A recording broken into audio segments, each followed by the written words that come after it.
예, 안녕하세요. 저는 오늘 인문학 특강 강의를 맡은 김경식입니다. 인사드리겠습니다.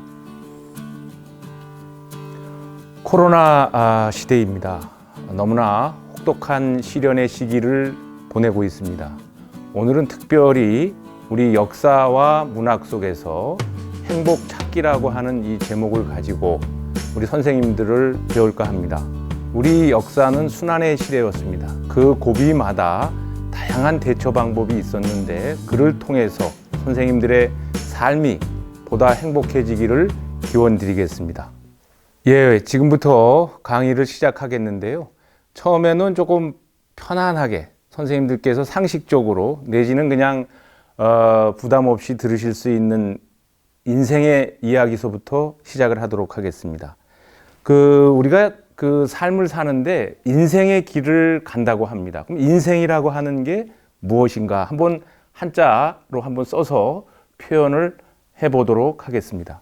이 두 글자를 모르시는 분들은 아마 안 계시리라고 봅니다. 모르셔도 됩니다. 우리 한글로 인생이라고 합니다. 이 인생 속에는 다양한 희노애락이 있는데요. 이 희노애락 중에서 한번 묘미를 찾는 약간 유머스럽지만 의미가 담긴 뜻풀이가 아주 재미가 있습니다. 자, 여기서 줄을 쭉 연결을 이렇게 시키면은요. 이게 가 지점, 요게 나 지점이 되겠습니다, 선생님들. 자, 그런데 사람은 태어나면서 한 살이 되죠. 여기 100살이라고 이게 우리가 가정할 수가 있습니다. 100세. 그럼 아마도 제가 추정컨대 요쯤이 이제 아마 한 60세, 65세 정도 되시는데 여기서부터 시작을 하셔서 이쯤에 계시는 분들이 아마 대체적으로 이번 강의를 들으시는 분들이 아닐까 하는 생각을 유추해 볼 뿐입니다. 물론 젊은 세대들도 아마 가능하시리라고 봅니다. 근데 이제 저는 생각에 자, 여기서 중요한 것은 사람이 이것을 길이라고 생각할 수도 있고 이걸 긴 줄을 길이라고 생각할 수도 있고 또 외줄이라고 생각할 수도 있고 자, 이렇게 생각할 때 여기 한자에 요자가 중요합니다.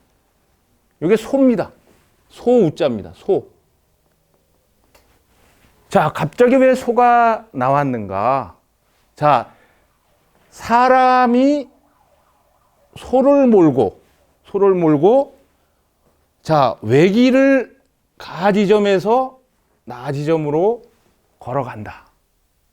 이렇게 인생을 주역에서는 비유했고 한자의 뜻풀이로서도 조금 유머스럽지만 의미가 있지 않을까 하는 게 제 생각입니다. 자, 그로 인해서 다가오는 인간의 여러 가지 처세술들이 고전을 통해서 또 여러 가지 이제 처세술을 통해서 우리가 가지고 있는데요. 예전 분들은 이런 위험한 상황이거든요. 지금 여기 쭉 보면 이게 가 지점에서 나 지점이라고 하는 걸 이런 정도의 구도로 봤다는 것이죠. 자, 그래서 이 부분은 강물일 수도 있고 낭떠러지길 수도 있고 또 험난한 바다일 수도 있는 것입니다. 자, 이런 인생길의 다양한 길 찾기 이것을 그냥 한 게 아니라 다양한 공부를 통해서 자기가 장애물을 어떻게 넘을 것인가 또 위기가 왔을 때는 어떻게 극복할 것인가 라고 하는 공부를 옛날 분들은 많이 했습니다. 그러나 최근에 우리가 사는 삶이라고 하는 것은 이런 공부를 할 수 있는 여력이 흔치가 않습니다. 그래서 예전 분들은 정신력이 강했습니다. 지금은 이런 정신력보다는 물질에 의존하고 있기 때문에 대한민국의 자살률이 OECD 국가 중에서 최대라고 알고 있습니다. 왜 자살률이 최고일까요? 그것은 물질에 의존하기 때문이라고 저는 생각을 합니다. 자, 그리고 예전 분들은 행복이라고 하는 것을 정말 어떤 의미에서는 그냥 아주 소박한데 두고 만족을 했습니다.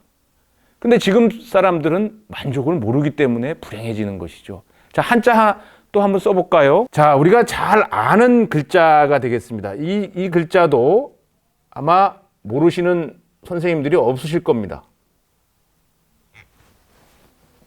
자, 이 복자입니다. 복을 많이 받아라. 자, 우리가 설날이나 추석 명절이 되거나 하면은 요즘은 문자로 복 많이 받으세요 라고 하는 이 복입니다. 근데 이 복이라는 글자를 자세히 보게 되면 이 복입니다.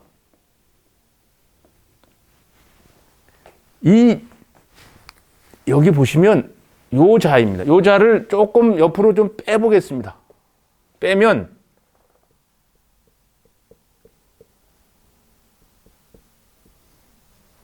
자, 이런 자가 나옵니다. 이게 본다라고 하는 뜻입니다. 본다. 본다라고 하는 거에서 요 약자를 쓴 것이죠.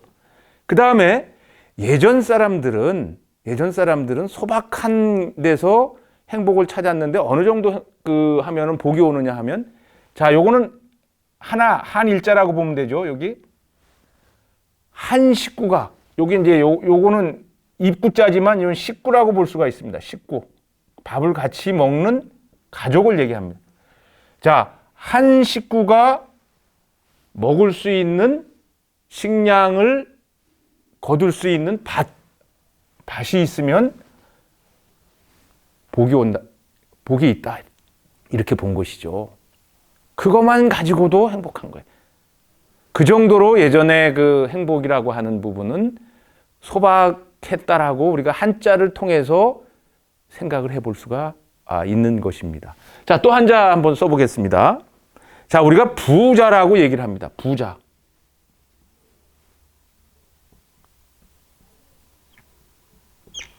자, 이거 부자입니다. 이거 부자. 자, 요 자를 가만히 들여다보시면 똑같은 상황을 똑같은 글자 나열을 볼 수가 있습니다. 자, 요겁니다. 요 부분. 요 부분하고 같습니다. 자, 한 식구가 먹을 수 있는 밭이 있는 집, 요건 이제 집, 요건 간머리지만 요건 집을 표시했거든요. 집. 요게 부자였던 겁니다. 자, 이런 부자, 이런 복을 우리는 지금 왜곡해서 행복을 다른 방향으로, 다른 생각으로 보고 있기 때문에 불행해지는 것입니다.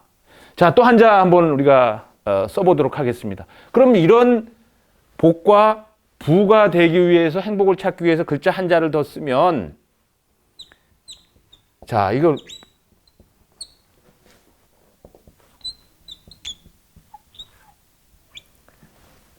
자, 이거는 목숨 숫자, 장수한다 하는 숫자입니다. 자, 근데 여기서 재밌는 게 요자와 요자입니다. 자, 요거는 선비입니다. 선비. 선비를 나타내고 요거는 공이니까 지금으로 치면은 기술자를 얘기하는 겁니다. 기술자.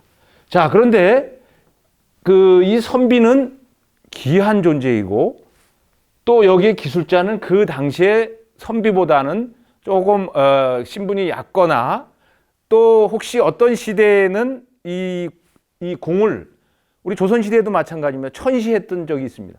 그러니까 이 수라고 하는 걸 자세히 보면 선비, 귀한 존재와 조금 천한 이를테면 공무를 보는 그러니까 기술적인 일을 하고 있는 이런 사람들이 함께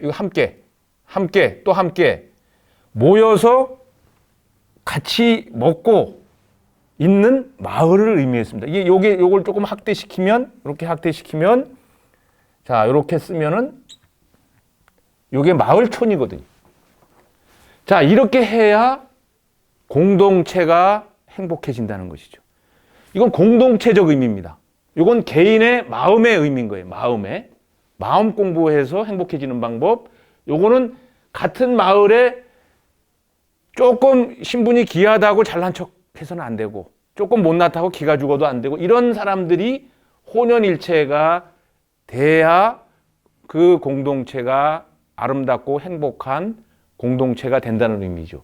자, 그래서 이 수를 그냥 그 수가 아니고 이것을 이제 확대해서 다양한 방법으로 그 마을과 마을을 이루고 그게 커지면 국가가 됐죠. 예를 들면 우리가 조선의 이제 그 역사를 잠깐 이제 우리가 들춰보면, 이 조선이라고 하는 나라는 유교 국가입니다. 그럼 유교를 철학으로 받들어서 정치적으로 이제 활용을 했는데 5자를 활용을 합니다.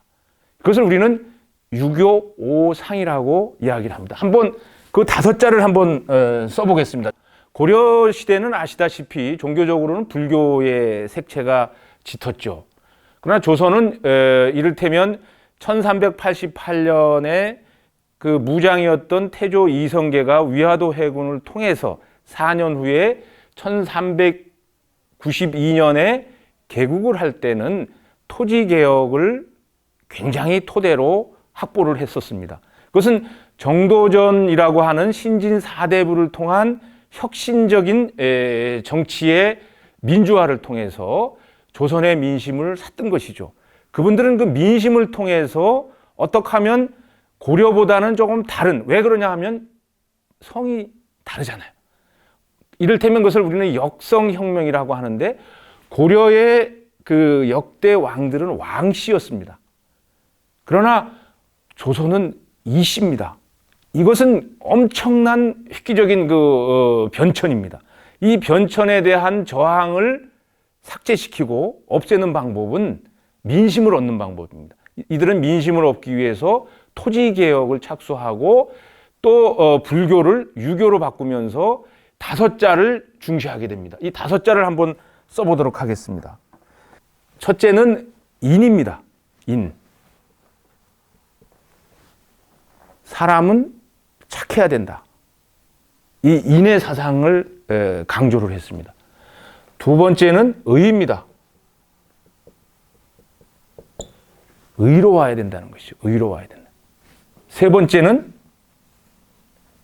예입니다. 예. 예의가 있어야 돼요. 예의가 있어야 돼요. 네 번째는 지혜가 있어야 됩니다. 사람은 지혜가 있어야 된다. 정치도 지혜 있는 사람들이 해야 된다. 이런 의식을 가지고 있었던 거죠. 다 차치하고 믿음이 없으면 안 됩니다. 믿어요. 자, 착해야 되고, 의로워야 되고, 예의가 있어야 되고, 지혜로워야 되고, 믿음이 있어야 된다. 자, 이 5자를 통해서 이것을 정치 철학으로 이 한자들을 활용을 했습니다. 자, 그걸 예를 들면 재밌는 게, 지금 우리가 잘 알고 있는 서울의 그 우리가 사대문을 우리가 한번 살펴볼 필요가 있습니다. 이 사대문에 보면은 첫째 우리가 숭례문이라고 하는 문이 있죠. 우리가 남대문 하면 좋은데 숭례문이라고 합니다. 이 자를 쓰는 겁니다. 숭례문. 그 다음에 동대문이 있죠. 흥인지문 할 때 이 자를 쓴 겁니다. 흥인지문 할 때. 근데 우리가 그냥 서대문 하면 좋은데 예전엔 그냥 서대문이라고 하지 않고 의를 돈독하게 한다 해서 돈이문이라고 썼습니다. 자, 이게 지가 있는데요. 이 지는 북쪽은 지금 저 청와대 뒤쪽으로 쪽 보면은 숙정문이라고 하는 그 사대문의 북문이 있습니다. 이 숙정문이 요 정자를 쓰는데 이 정자를 요걸로 대치를 시켰습니다. 그래서 원래는 그 숙지문이 돼야 되는데 숙정자로 썼습니다. 그래서 북쪽문은 북대문이 아니라 숙정문인데 이 정자 대신에 이 지자를 썼다는 거예요. 또 지자 대신에 정자를 썼어요. 그래서 지금은 숙정문 이 자를 쓰고 있습니다. 자, 이제 마지막이 신인데요. 우리 선생님들 종로라고 하면은 가장 상징적인 건축물이 무엇이겠습니까? 보신각이라고 하는, 우리가 이제 그 12월 31일 날 이제 12시가 딱 치면 이제 제야의 종소리를 이제 듣게 되는데, 바로 이 보신각에서 있는 이 종을 이제 치는 것이죠. 그래서 이 조선이라고 하는 이 나라는 이 유교 국가를 형성할 때 이 글자를 두고 그 당시 1394년에 개경해서 이 지금의 서울이죠. 한양으로 천도를 합니다. 그래서 계획도시였습니다. 그 당시에. 이 계획도시에 이 사대문을 이 5자 글자 또 중심선 보신각이 있는 데를 이렇게 딱 중앙으로 놓고, 이게 이제 정확하진 않습니다만은 한 600만 평에서 700만 평이 되리라고 추정이 됩니다. 이 사대문을 쭉 둘러서 그 안쪽, 물론 이제 그 사대문 말고 그 또 중간중간에 작은 소문들을 내게 되는 것이죠. 뭐 예를 들면 동소문이라든지 서소문이라든지 이런 뭐 북소문, 또 거기에 또 이런 다양한 이름들을 이제 만들게 되는데, 이제 그런 것들도 유교 경전에서 다 글자들을 따다가 진 것이고, 그 사대문과 그 다음에 그 사소문을 다 하게 해서 그 안쪽을 그 했을 때 정 가운데에다가 이 믿음이라고 하는 이 신의 건축물을 딱 세웠다는 것이죠. 놀라운 얘기죠, 이게. 이게 벌써 630년 전에 그렇게 했다는 것이죠. 거기다가 이제 경복궁을 질 때도 그 경복궁의 다양한 누각들도 그냥 건축물을 진 게 아니라 건축물에도 다 이름을 새겨두는 것이죠. 건축에도 또 이름을 갖다 붙이게 되는데, 그 이름을 그냥 갖다 붙인 게 아니고 거기에도 몇 글자를 써서 이것을 이제 정형화시키고 계급화시켰다. 그래서 거기 사는 사람들의 품계를 높이고 또 그 품계에 따라서 건축물을 건축했고 현판을 달았다는 것이죠. 자, 재밌는 게 이제 건축물에서의 그 품계는 아마 유일하게 그 우리 민족이 가지고 있는 고유의 특성이라기보다는 중국에서도 있었지만, 이것을 계급화시켜서 정형화시킨 것들을 몇 자를 한번 써보도록 하겠습니다. 자, 우리가 궁에 가면은 뭐 근정전이다, 또 수정전이다, 뭐 이런 그 전자를 우리가 이제 보게 되죠, 맨 끝에. 자, 일본은 제일 높은 품계에 있는 계급의 집이 전입니다. 전. 무슨 전, 무슨 전. 이 전 다음에 또 두 번째의 품계에 있는 건축의 계급이 당입니다.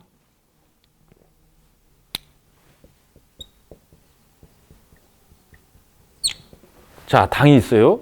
그 다음에 세 번째가 합입니다.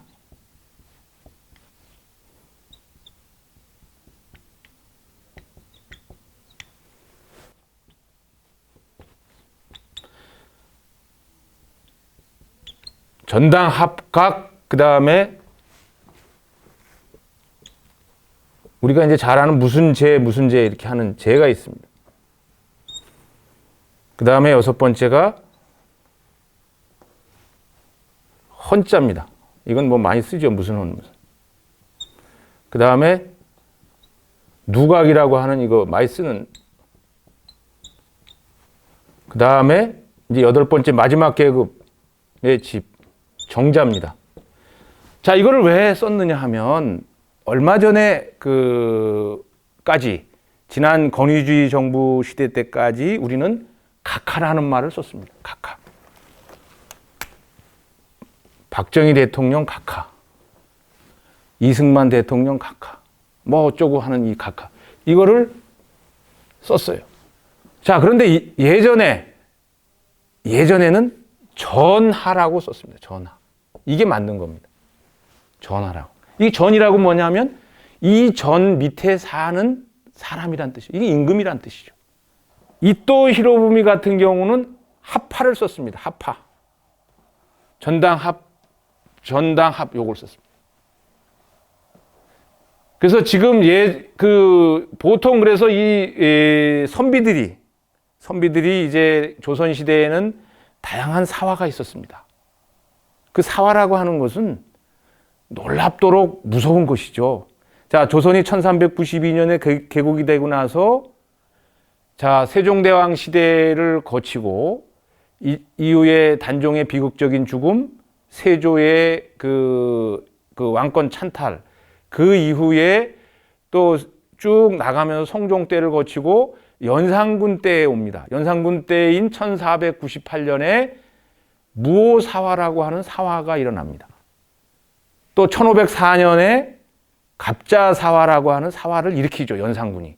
그러니까 연산군이 무오사화, 갑자사화, 특히 이 갑자사화를 일으켜서 선비들을 많이 죽였던 것은 원한관계입니다.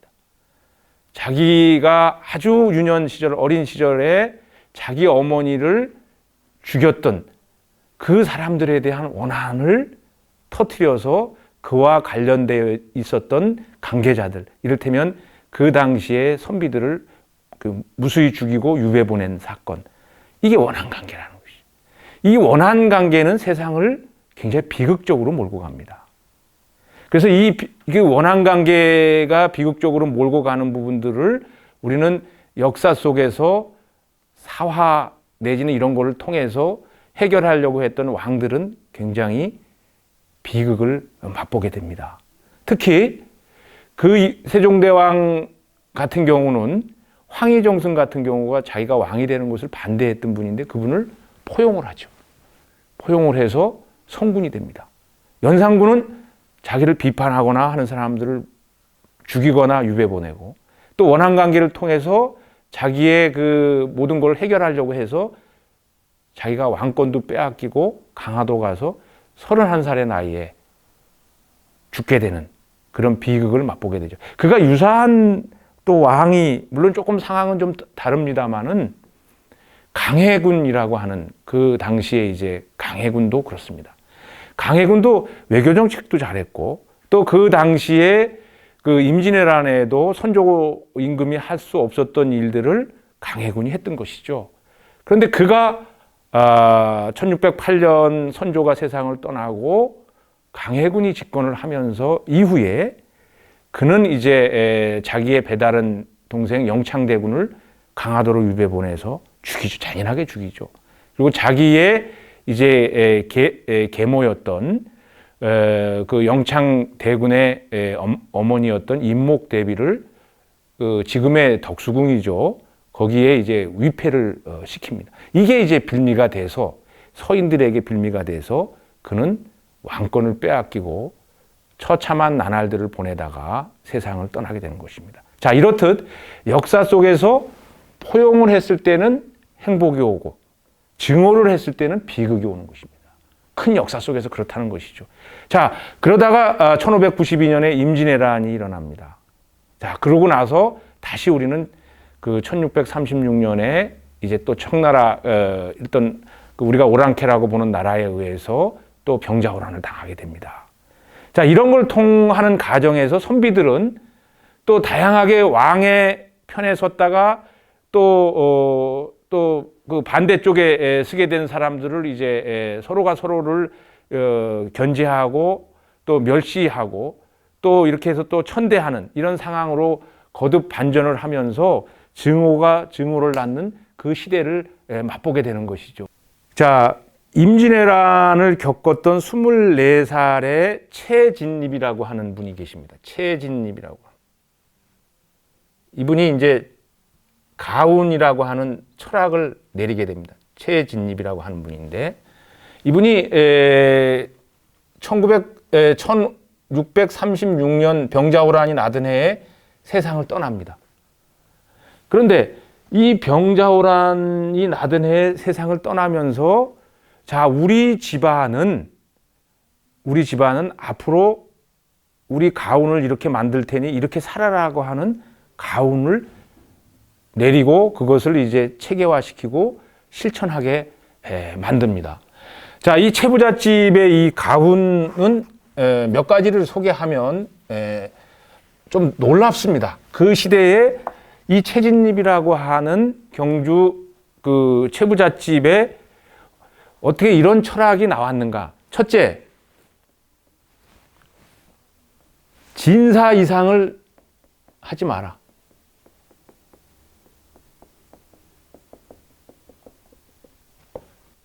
진사는 조선시대 과거 시험을 이제 초시를 보고 나서 한 번 더 쉽게 얘기하면 합격하면 진사라고 하는 호칭이 붙어집니다. 그러니까 지금 생각하면 공무원에 임용될 수 있는 자격을 주는 것이죠. 그런데 공무원으로 임용받지 않는 겁니다. 않고 그냥 내가 그냥 이제 한번 시험을 보고 양반으로서만 인정을 받겠다라고 하는 겁니다. 자, 일단 공무원으로 가게 되면 출세를 해야 되고 거기에 가면 줄을 또 연결시켜야 되고 어느 편에 서야 되기 때문에 사화에 연루될 수가 있다. 사화에. 그래서 이것을 미연에 막아야 되겠다는 거고요. 그 다음에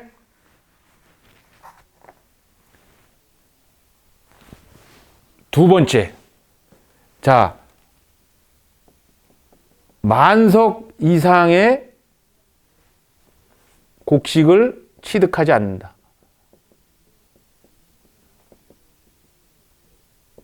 취득하지 않는다. 자, 세 번째는 가객을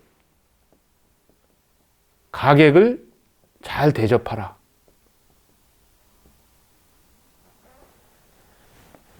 자, 조선시대에는 지금처럼 호텔이 이렇게 있는 것도 아니고 또 이렇게 숙박업이 많은 게 아닙니다.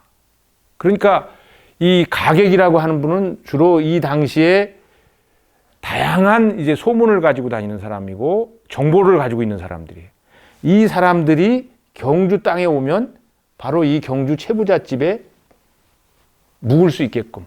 그래서 무료로 재워주고 무료로 식사를 제공하는. 자, 이를 통해서 경주 채부잣집은 인심을 얻는 겁니다. 자, 인심을 얻는 정도가 아니라 나중에 어떤 난리가 났을 때 해코지를 하지 않는 거죠. 그 다음에 또 하나를 또 소개를 더 드리면 이 채부잣집에 며느리들이 또 들어올 거 아닙니까? 며느리들. 3년간 무명옷을 입어라. 자, 이 무명옷, 이 무명은 비단하고 다르죠. 비단은 누에고치로 실을 짜서 옷을 해서 아주 화려한 거라면은 이 무명옷은 목화에서 짠 실로 옷을 만드는 거죠. 이것은 굉장히 청빈을 얘기하는 겁니다. 청빈을 얘기합니다. 자, 이 다섯 번째는 채부잣집 반경 100리 안에 굶어 죽는 사람이 없게 하라. 자, 100리입니다. 100리. 100리면은 지금으로 치면은 40km입니다. 반경 40km 내에 굶어 죽는 사람이 없게 하라. 이것은 보통 철학이 아닌 것이죠. 자, 이게 운조루라고 하는 고택이 남아 있습니다. 자, 근데 이 고택을 처음에 진 사람은 류이주라고 하는 분입니다. 류이주. 자, 이분이 놀랍게도 이게 1777년경에 이 집을 진 걸로 기록이 되어 있는데 지금으로 치면 약 한 250년 가까이 됐죠. 근데 이게 지리산 자락 그 밑에 남아 있는 겁니다. 그 사람들이 어떻게 그 한국 전쟁에도 살아남고 또 거기에 다양한 그 호남의 밀란들이 남아 있는데 이게 어떻게 남아 있을까? 그래서 이제 이것을 이제 가만히 관찰하고 연구를 해봤더니 이 집에 들어가는 대문 입구에 그 나무로 만든 약 150kg 정도 들어가는 쌀을 여기다가 다 가득 채우고 여기다가 구멍을 내서 여기다가 그 당시는 한자를 주로 다 해독이 가능했던 분들이니까 타인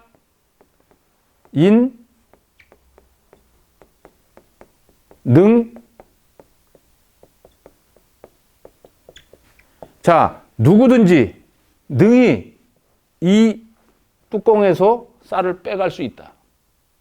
이 시대 1700년대, 1800년대, 1900년대 우리가 일제강점기를 거쳐서 6.25를 지나서 60년대, 70년대까지만 하더라도 이 쌀은 생명이었습니다.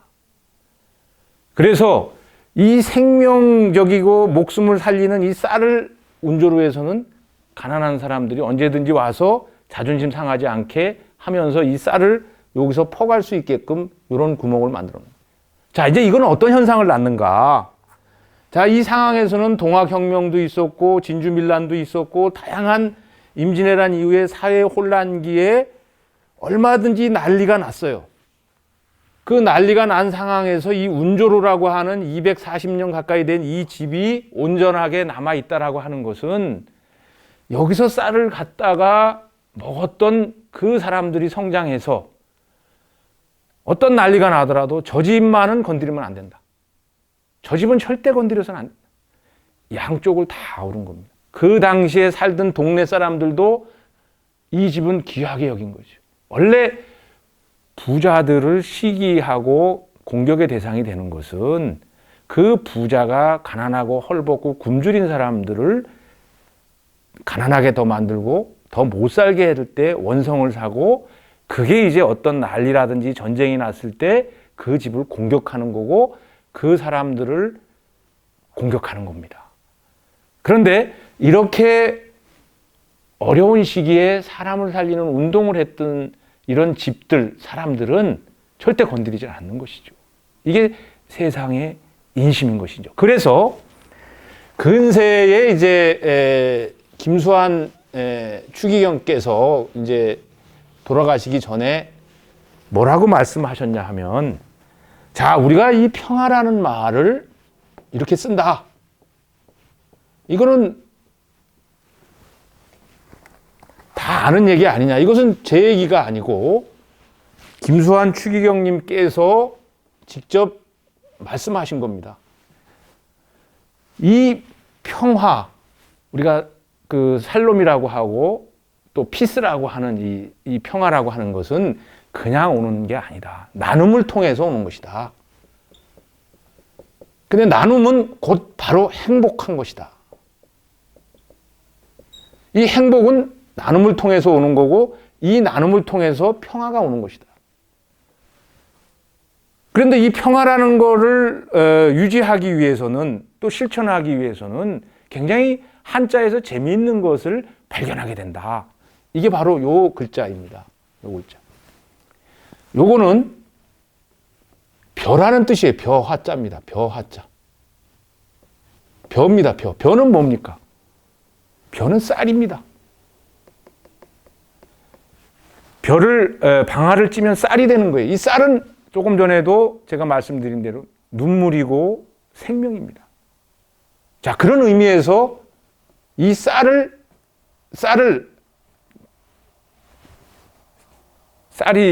식구를 살리고 또 사람을 살리는 이 입을 통해서 가는 것들이 그래도 정의롭게 평등해야 된다. 이렇게 됐을 때 평화가 오는 것이다. 말로만 해서는 평화가 오지 않고 이 나눔을 통해서 이 쌀이 입에 들어가는 것이 같아야 된다는 거예요. 그래야 이 나눔의 실천이 행복해질 수 있다는 것이죠. 자, 그래서 이제 이 경주의 채부잣집과 구례의 운조루의 종부들은 늘 부단히 노력을 하면서 이웃을 위해서 또 봉사를 하고 이웃을 위해서 나눔 운동을 실천했기 때문에 그 종갓댁이 지금도 남아있고 이 대한민국에는 지금도 많은 종갓댁이 남아서 300년, 500년씩 유지 발전되고 있는 것들은 다 이런 나눔을 작게나 크게 다 실천했던 집안들이다. 그래서 예전에 있는 그 모든 오래된 고택들이 지금도 현존하고 있다면 이게 목조 건축물일 텐데 그 난리를 견디고 살아남았다라는 얘기는 이런 나눔 운동을 실천했다라고 볼 수 있는 것이죠. 자, 그런데 지금 여러 가지 이제 우리가 이제 그 역사 속에서 이런 그 이야기를 찾으려면 끝이 없고, 자, 문학 속에서 인간의 번민을 통해서 현실을 직시하고 또 그를 통해서 만족한 삶을 찾기 위해서 노력했던 시인들이 많죠. 또 작가들도 많고. 자, 그 중에서 이제 1950년대에 한국 전쟁이 이제 막 이제 끝나자마자 그 젊은이 시절을 보냈던 젊은이들 세 분을 잠깐 소개할까 합니다. 첫째는 이제 신경림 시인인데요. 이 신경림 시인 아마 지금 현존하고 있는 시인입니다.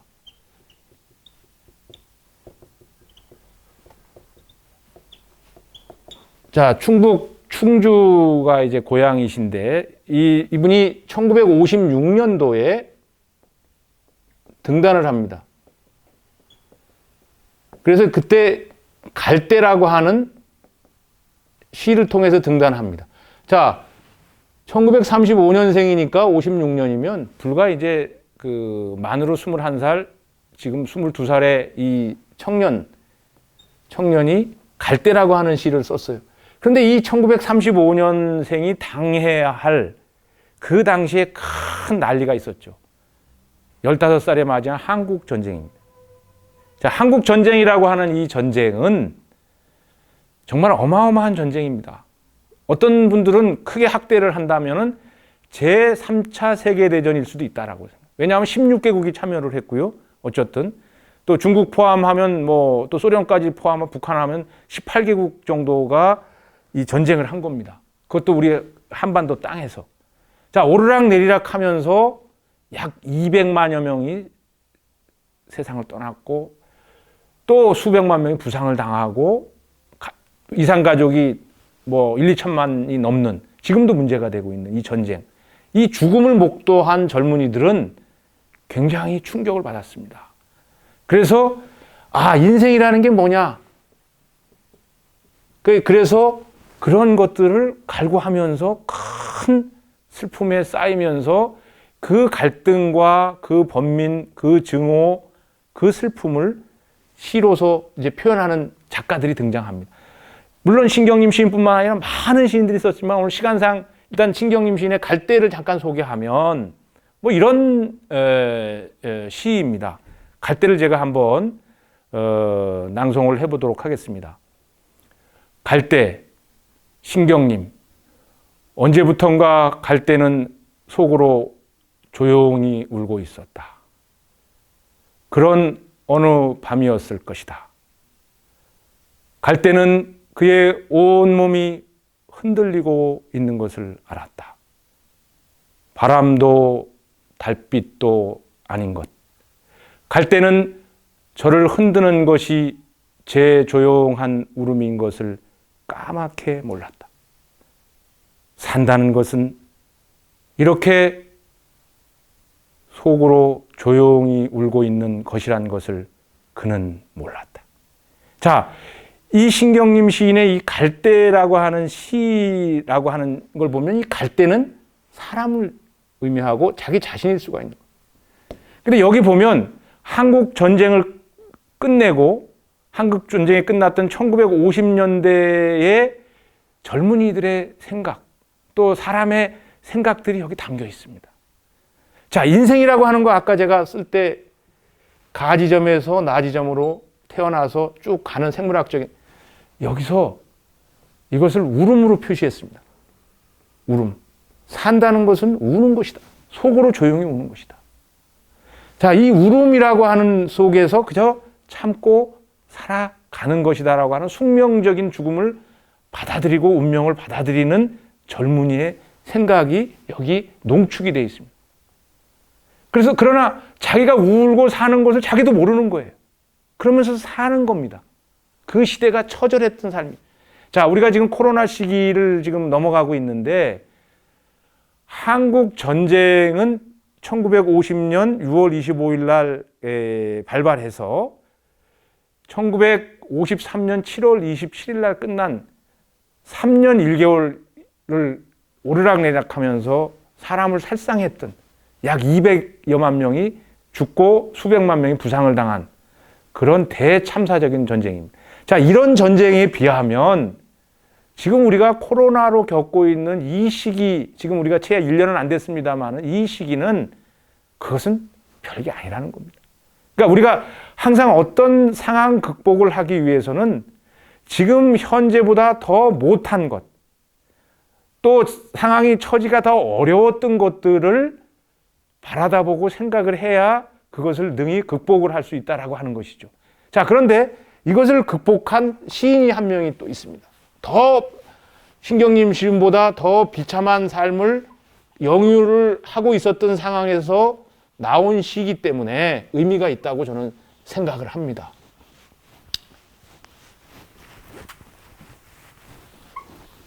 자, 시인 중에 뭐 수없이 많은 시인들이 있습니다만은 그 비슷한 시기에 천상병이라고 하는 시인이 있습니다.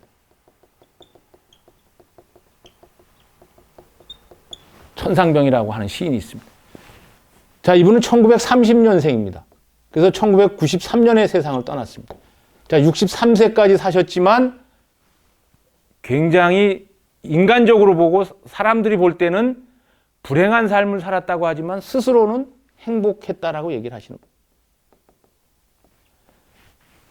자, 이분은 원래 일본에서 태어났지만 마산에서 성장을 했고 일찍이 김춘수 시인이라고 하는 대시인을 만나서 시인으로 거듭난 분인데요. 근데 이제 이분이 이 1930년생이라고 하는 거에 주목할 필요가 있습니다. 자, 1930년생이 닥쳤을 시기는 20살 때 한국 전쟁을 맞았다는 것입니다. 자, 한국 전쟁 조금 전에 제가 말씀드렸죠. 내가 죽을 수 있다라는 거예요. 확률적으로 보면 죽을 확률이 가장 많았던 시기에 이 1930년생들 1929년생, 28년생, 또 31년생, 32년생 이 사람들은 전쟁터에 나가서 군인이 돼야 되는 사람들입니다. 자, 이 시기에 살아남는다라고 하는 것은 굉장히 어려운 겁니다. 거의 죽음 직전까지 가는 겁니다. 자, 그런데 이제 이분은 제가 이제 가끔 이제 강의를 통해서 이런 얘기를 잘 합니다. 사람은 누구를 만나느냐에 따라서 잘 살 수도 있고 또 못 사는 길로 갈 수도 있고 죽음의 길로도 갈 수가 있고 고난의 길로도 갈 수가 있다. 그래서 제가 17자를 가끔 씁니다. 한번 써볼까요? 나는 누구와 무엇을 하며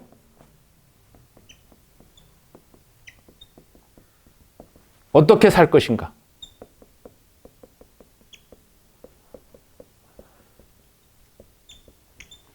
자, 이거 쉬어보면 글자가 17자입니다. 자, 근데 여기서 제일 중요한 게 나는이라고 하는, 이 나는이라고 하는 존재는 이 우주의 존엄성에 비춰서 가장 대단한 겁니다. 나로서는. 현재 본인으로서는. 내가 이 세상에 죽고 없는데 이 다른 것들이 그렇게 중요하다고 생각하는 사람 많지 않을 겁니다. 그래서 내가 중요한 것이죠. 자, 그런데 이 나는이라고 하는 이 존재 자체가 살아가는데 중요한 게 누구입니다. 이 누구를 만나느냐에 따라. 누구를 만나느냐에 따라서 또 어떤 그 인연을 만나느냐에 따라서 그 자기의 삶이 전혀 달라지는 것이죠.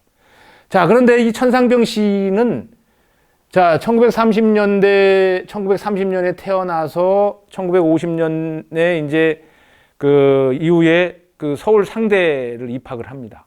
그 서울 상대를 이제 나와서 지금으로 치면 한국은행에 입사를 해서 지금도 은행은 좋은 직장이 아니겠습니까? 그런데 이 문학을 위해서 직장을 포기합니다. 문학을 위해서.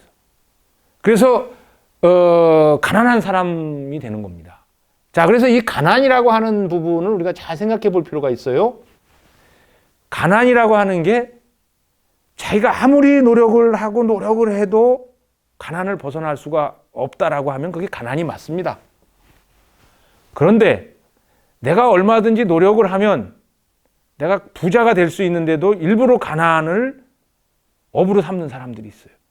본인이 다른 사람들과의 형평을 맞추고 더 못하게 살기 위해서 노력을 해서 그냥 자진해서 가난을 자처한 사람들. 그래서 예전에 조선시대에는 이런 사람들을 처사라고 했습니다. 처사. 자, 벼슬이 주어져도 벼슬살이를 안 나갑니다. 누가 돈을 갖다 줘도 받질 않습니다. 이 사람들은 대신에 초가상간을 딱 져놓고 거기서 딱 살고 있습니다. 그런데 이런 상황 속에서 무슨 난리가 납니다. 난리가 나면 사람들은 큰 부잣집 말을 듣지 않습니다. 높은 고관 대작들 말을 듣지 않습니다. 누구 말을 듣습니까? 이 처사 말을 듣습니다. 아, 처사가 그 평상시에는 가난하고 공부를 하던 사람이 야, 나라가 위기가 왔다. 자, 우리가 이래서는 안 된다 하고서 여기다가 오를 의자를 딱 깃발을 꼽습니다. 바람이 흔들립니다. 여기에 수백 명이 모입니다. 수십 명, 수백 명이 모입니다. 이게 임진왜란 때 의병장입니다. 이 사람들이 의병장입니다. 나라 임금이, 선조 임금이 의주까지 피난을 가고 많은 고관대작들이 다 흩어졌을 때도 그 각 처에 있었던 청빈 사상을 했던 청빈은 힘을 주는 겁니다. 다 압니다, 사람들이. 아, 저 사람은 노력하면 큰 부자가 될 수 있는데 뇌물도 받지 않고 일부러 가난을 자처하는 거야. 이것을 우리는 청빈이라고 얘기합니다. 자, 천상병 시인이 꼭 뭐 그렇게 해서 가난하게 된 건 아닙니다만은 어쨌든 서울 상대를 나와서 한국은행 들어간 거를 박차고 나와서 가난한 시인이 됐다라고 하는 데서 사람들은 흥미롭게 생각을 하고 이 사람을 주시를 하게 되는 것이죠. 근데 이분이 그냥 그걸로 끝났으면 되는데 이 사람이 시를 하나를 집니다. 근데 언제 지었냐 하면 그 강빙구라고 하는 이 친구분이 계셨는데 강빙구라고 하는 분이 서울상대 친구로 알고 있습니다. 근데 이분을 1965년도 요경에 명동에서 만났는데 이때 가난한 시인이었어요. 그러니까 돈을 이제 받아서 막걸리를 계속 이제 사 드시고 하는 그 시기인데 여러 차례 이분이 이제 그 당시 서울대 조교였는데 근데 이분이 이제 아마 유학 시절에 서독에 갔다가 거기서 아마 그 공산주의에 이제 연루가 돼서 사건이 이제 그렇게 되는 겁니다. 그래서 이제 이걸 그 신문을 찾아보면 동베를린 사건이라고 하는 동백림 사건인데 여기에 이제 그 연루가 되니까 그 이제 뭐 돈을 뭐 이렇게 조사하고 그러는 과정에서 그때 우연히 명동에서 만났던 길가에서 만났던 천상병 시인이 친구인데 돈을 줬더라 이렇게 해가지고 천상병은 아무 죄도 없이 그 돈 받은 죄로 체포돼서 이를테면 이제 구속이 됩니다. 거기서 그냥 구속만 됐으면 되는데 그걸로 끝난 게 아니고 고문을 당합니다. 고문을 중앙정보부에 끌려가서. 그래서 사람들은 이제 천상병 시인이 이제 뭐 이를테면 이제 끝났다 그 시기가. 근데 이분이 시를 집니다. 그게 기천이라고 하는 시입니다. 이게 뭐 유명한 시입니다. 나 하늘로 돌아가리라 새벽비가 닿으면 쓰러지는 이슬 더불어 손에 손을 잡고 나 하늘로 돌아가리라. 노을빛과 함께 단둘이서 기슭에서 놀다가 구름이 손짓하면은 나 하늘로 돌아가리라. 아름다운 이 세상 소풍 끝내는 날 가서 아름다웠다라고 말하리라. 자, 여기 이 시가 우리 문학에서 위안을 주는 것은요, 이 어려운 시기에 주는 것은 뭐냐 하면 결국 인간이라고 하는 건 아까 제가 이 가 지점에서 나 지점, 자 여기 태어나서 이 100세 돼서 여기 이제 가는 요 시기 돌아간다는 얘기입니다. 근데 이게 돌아가는 게 이게 돌아갈 기 하늘로 돌아간다는 거예요. 그런데 이게 너무 긍정적인 거예요. 왜 긍정적이냐면 조금 전에 제가 소개했던 신경림 시인은 그 현실을 그대로 방영을 하면서 메타포, 은유적으로 그것을 쓴 시에 비한다면 천상병은 그보다 훨씬 불행해요. 자, 그 당시에 결혼도 못했죠. 다 뺏겼죠. 가진 거라고는 하나도 없고 술도 못 사 먹어서 그걸 친구한테 빌려야 됐고 또 억울하게 구속살이를 하고 이런 상황에서 자, 하늘로 다시 돌아가면서 뭐라고 얘기를 했냐 하면 이 세상 소풍 끝내는 날이야. 돌아가는 날. 그런데 그냥 저주를 했으면 이 시는 끝나는 거예요. 아무것도 안 시예요. 가서 뭐라고 얘기해요? 아름다웠더라고 전할. 이 긍정의 미학이라고 하는 게 굉장히 중요한 것이다. 우리 삶에서 내가 부정적인 사람이냐, 긍정적인 사람이냐. 자, 이 코로나 시기를 보는 시각도 마찬가지입니다. 이 코로나 시기도 이게 보면서 내가 왜 이 시기에 이것을 만났느냐, 뭐 이게 막 불평하면 해결됩니까?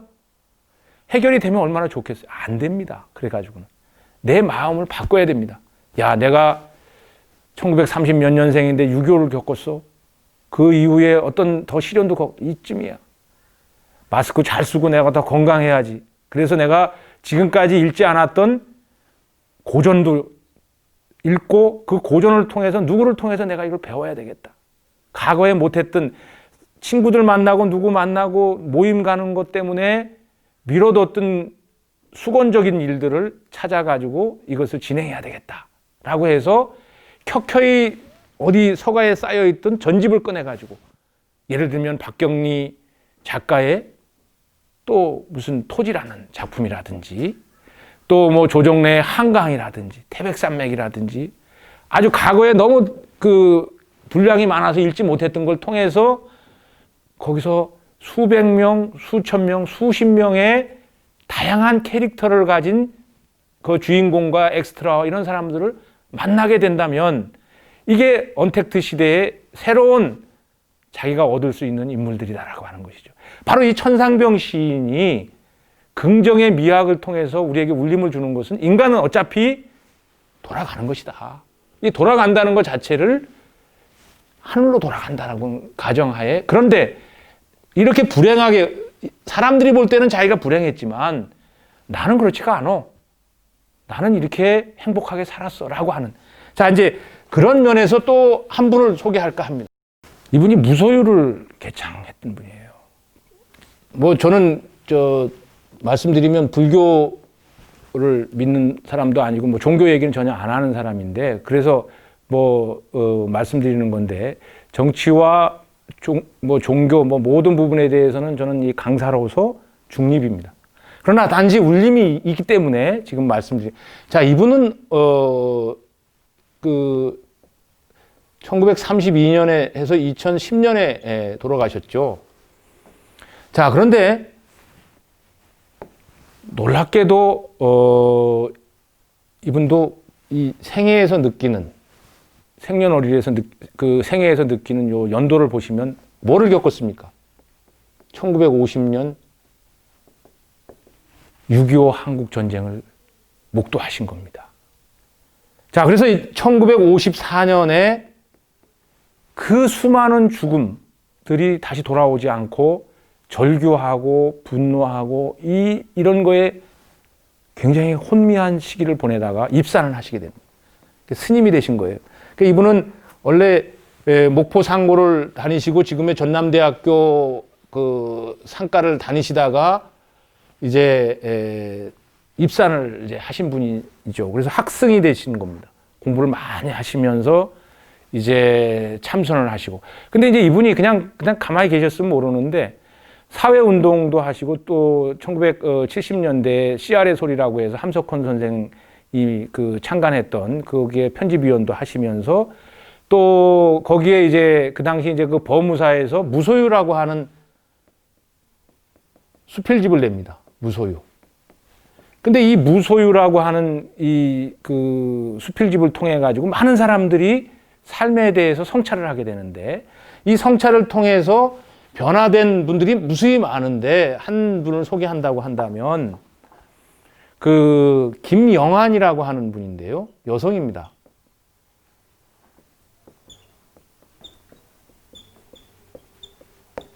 자, 이분이 지금 이제 성북동에 가면 길상사라고 하는 사찰이 있습니다. 길상사. 아마 많이들 다 아시는 내용입니다. 근데 이 길상사가 원래는 지금은 사찰이지만 1996년 요 전까지만 하더라도 대원각이라고 하는 요정이었습니다. 대원각. 근데 요정이라고 하는 데가 뭐 음식도 먹고 술도 팔고 그러는 큰데 이게 한 7,000평 됩니다. 그래서 그 당시 신문 1990년대 중반, 그 97년, 98년 요 신문을 보시면 대서특필이 된 부분이 뭐냐 하면 이 김영환이라고 하는 이 대원각의 여주인께서 7,000평을 아무 조건 없이 법정 스님에게 시주를 했다. 이 내용입니다. 근데 법정 스님은 이것을 96년인가 95년에 이것을 승인하기 전에 그 시주를 무료로 준다고 덥석 받으신 게 아니고 그것을 거절을 하셨어요. 그래서 위대하신 겁니다. 무려 몇 년을 거절했냐? 거의 7, 8년을 거절을 하셨다. 그래서 도저히 거절을 이제 못 하시게 됐으니 이것을 이제 그 시주의 그 저거를 이 대원각이라는 이 요정을 길상사라고 하는 사찰로 이제 변화시킨 겁니다. 그런데 이 사람들은 놀래는, 그럼 그 당시에 화폐 가치로 얼마? 1,000억입니다. 1,000억이에요. 1,000억은 지금도 1,000억이 큽니다. 어마어마한 돈이죠. 그런데 그 당시에 지금은 환산할 수도 없을 거예요. 금액이. 벌써 20년 지났지 않습니까? 자, 그래서 이것을 어느 기자가 찾아가서 묻습니다. 누구에게? 김영환 그 시주자에게. 그런데 이 뭐라고 얘기를 하냐 하면 그 김영환 여인이 그 얘기를 합니다. 이 1,000억이 당신들이 얘기하는 1,000억이 크지만 나는 내가 사랑했던 백석이라고 하는 시인이 있다. 백석.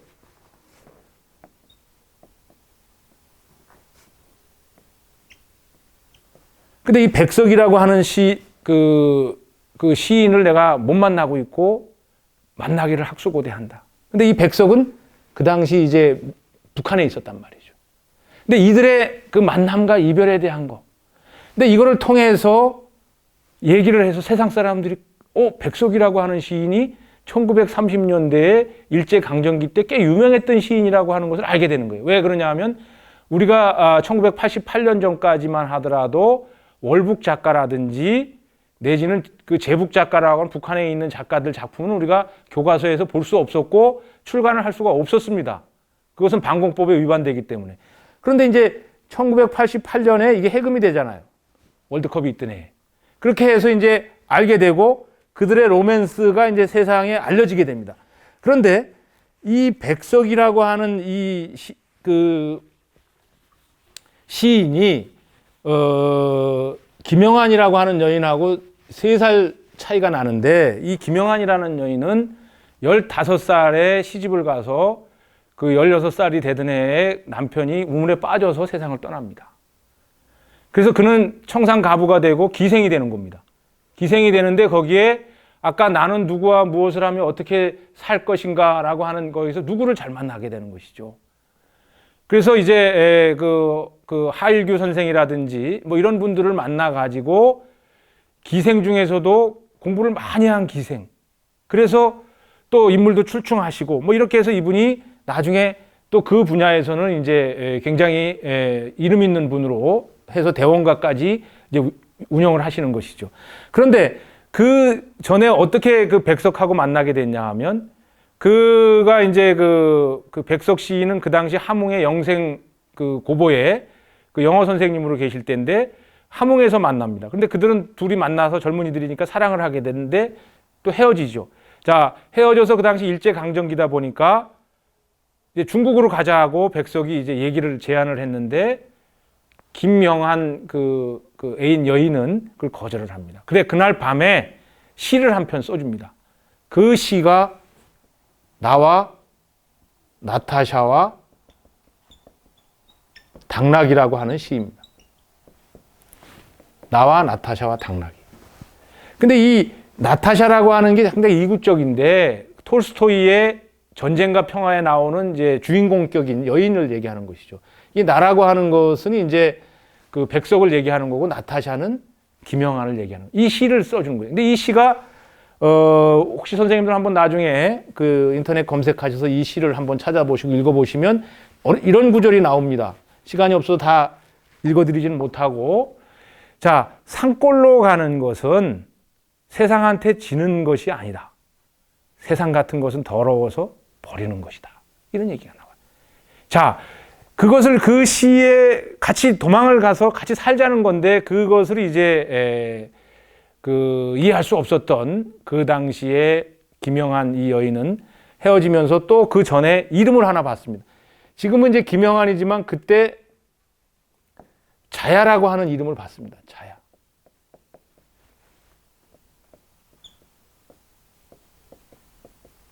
자야입니다. 자야. 근데 이 자야는 그 당나라 시대에 200, 이태백 아시죠? 그 이태백의 시 중에 자야 오가라고 하는 시가 있습니다. 한시입니다. 이게 춘하, 추동으로 나눠서 쓴 건데 특히 좋은 게 가을 부분인데, 이 자야 오가라고 하는 한시집을 백석한테 이제 선물을 했는데, 거기를 보고 이름을 이제 자야라고 줘주겠다.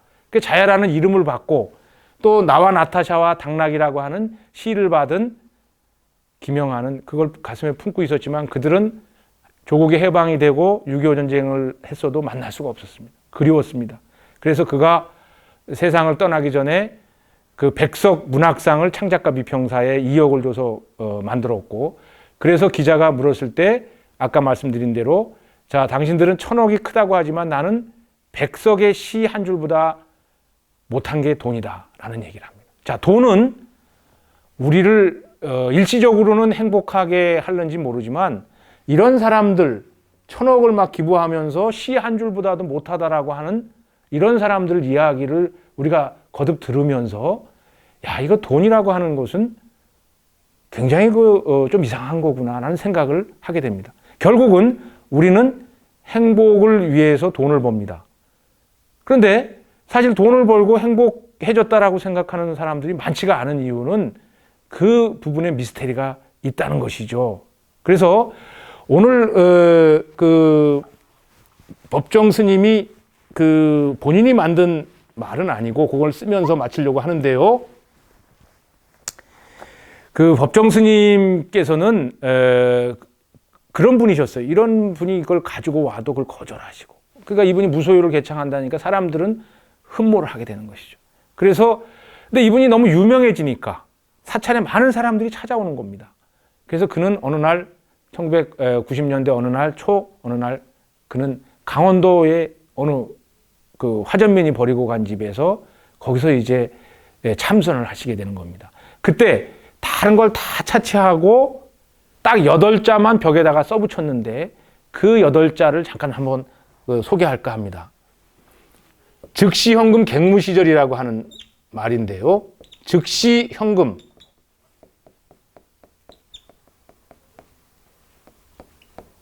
자, 바로 지금이라는 겁니다. 바로 지금이다. 바로 지금이다. 자, 즉시, 바로 지금 현재이다. 갱무 시절.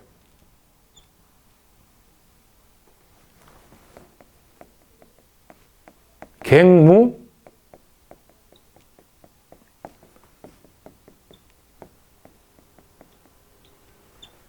자, 다시는 이렇게 좋은 시절은 없다. 자, 이거 굉장히 울림이 있는 겁니다. 근데 이거를 그 법정 스님이 왜 이 8자만을 늘 간직하고 있었는가? 자, 우리는 늘 지나간 과거에 얽매이면서 자기가 조금 이제 잘 살았던 시대를 생각하면서 현재 못 사는 것을 굉장히 불행하게 생각을 합니다. 또 예전에 고생을 많이 했던 분들은 또 그 절망적인 시대를 곰씹으면서 그 또 다양한 그 부정적인 것들을 꺼집어내 가지고 또 그게 이제 여러 가지 그 아픔을 동반하는 그런 원인이 돼서 우울증을 앓기도 합니다. 그거 중요하지 않다는 겁니다. 또 다가올 미래는 우리의 시간이 아니라는 겁니다. 그것은 신의 영역입니다. 그렇기 때문에 바로 즉, 시, 현, 금, 바로 지금이다. 그리고 갱, 무, 시, 절이라는 바로 지금이지 다시 이렇게 좋은 시절은 올 수도 있고 안 올 수도 있다. 그건 내 영역이 아니다는 거예요. 그래서 이 어려운 이 시기에 다양한 어려움이 있습니다만 우리 역사는 질곡의 역사였습니다. 대한민국이 지금 아마 당군 이래 국민소득이 가장 높을 겁니다. 세종시대에도 굶어 죽기 직전까지 간 사람들이 있었어요. 그 성군의 시대에도. 그러니까 지금 우리가 살고 있는 시대에는 굉장히 국민소득이 높은 시대지만 불행한 시대라고 합니다. 그 원인은 마음에 있는 것입니다. 내가 불행하다라고 느끼는 겁니다. 이 불행하다라고 하는 느낌을 내가 행복하다라고 하는 느낌으로 바꾸는 것은 조금 공부가 필요합니다. 지금 오늘 제가 우리 선생님들께 두서없이 말씀드린 이 내용은 아주 일부인 것이고요. 다양하게 자기 자신을 찾을 수 있는 문구라든지 역사와 문학을 통해 가지고 우리 역사 속에서 나보다 더 절망적인, 이 시대보다 더 절망적이었던 그 시대를 탐색을 해서 지금의 이 코로나 시기에 다가온 여러 가지 내가 불행하다라고 느끼는 것을 긍정적으로 바꾸는 그런 여러분들이 되시기를 기원드립니다. 오늘 강의는 여기서 마칠까 합니다. 감사합니다.